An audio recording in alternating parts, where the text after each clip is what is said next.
इस वीडियो में 47वीं BPSC pre परीक्षा 2005 में जो अर्थव्यवस्था से प्रश्न पूछे गए थे उसको देखेंगे। तो चलिए शुरू करते हैं और देखते हैं पहला प्रश्न क्या है।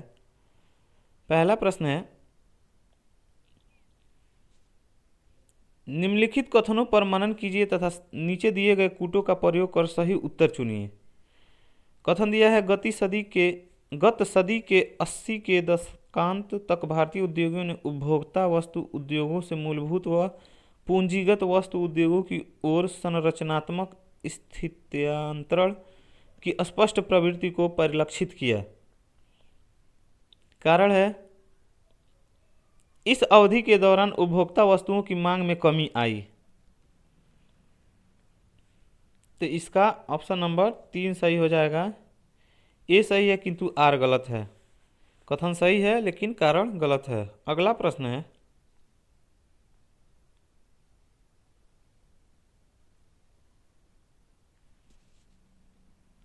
भारत में द्वितीय क्रांति के संबंध में क्या सही है। तो ये 2 और 4 वाला जो कथन लिखा है वो सही है। ऑप्शन नंबर 3 सही हो जाएगा। मतलब इसका लक्ष्य हरित क्रांति से अब तक लाभान्वित न हो सकने वाले क्षेत्रों में बीज उर्वरक तकनीक का विस्तार करना। और चौथा, इसका लक्ष्य पशुपालन, सामाजिक वानिकी तथा मत्स्य पालन के साथ शस्योत्पादन का समाकलन करना है। अगला प्रश्न है,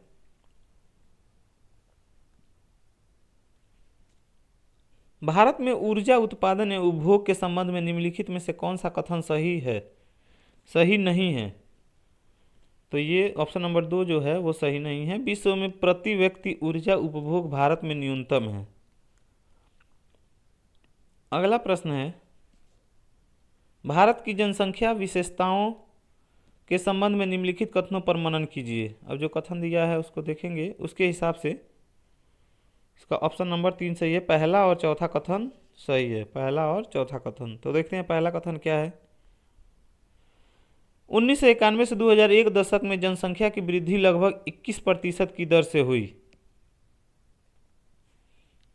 और चौथा, 1991 की जनगणना के अनुत्पादक उपभोक्ताओं की संख्या में कमी का संकेत दिया है।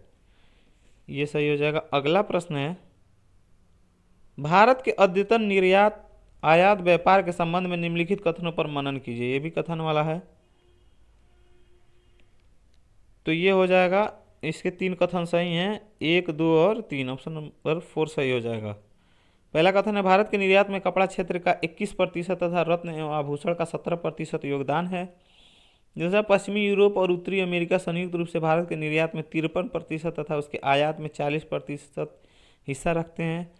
और अगला, लैटिन अमेरिका, उप सहारीय अफ्रीकी तथा मध्य पूर्व के देश भारतीय निर्यात व्यापार के लिए सर्वाधिक संभाव्य बाजार प्रस्तुत करते हैं।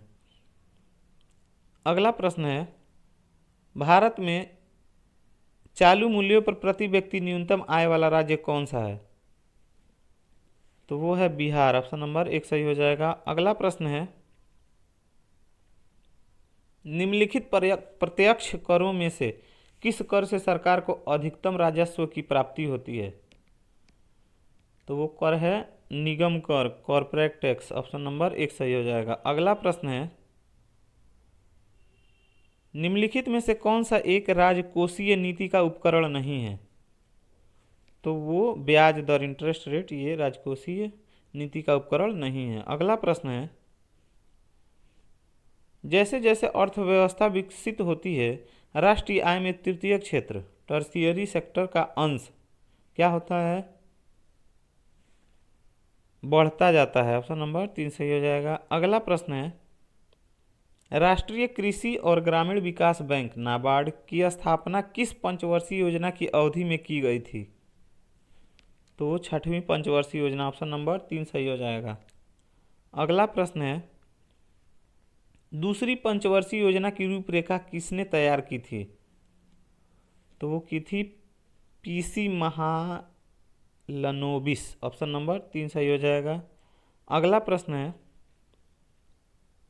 आर्थिक नियोजन, इकोनॉमिक प्लानिंग विषय है समवर्ती सूची का, कंकरेंट लिस्ट। ऑप्शन नंबर 3 सही हो जाएगा। अगला प्रश्न है,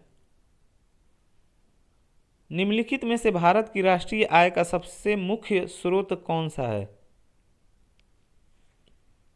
सेवा क्षेत्र हो जाएगा, सर्विस सेक्टर।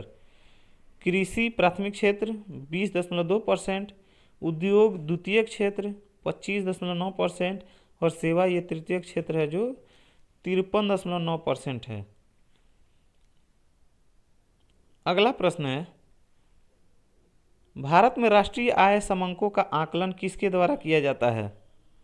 तो ये किया जाता है केंद्रीय सांख्यिकीय संगठन, ऑप्शन नंबर 4 सही हो जाएगा। और अंतिम प्रश्न है, योजना आयोग की स्थापना कब हुई थी? तो योजना आयोग की स्थापना 15 मार्च 1950 को हुई थी।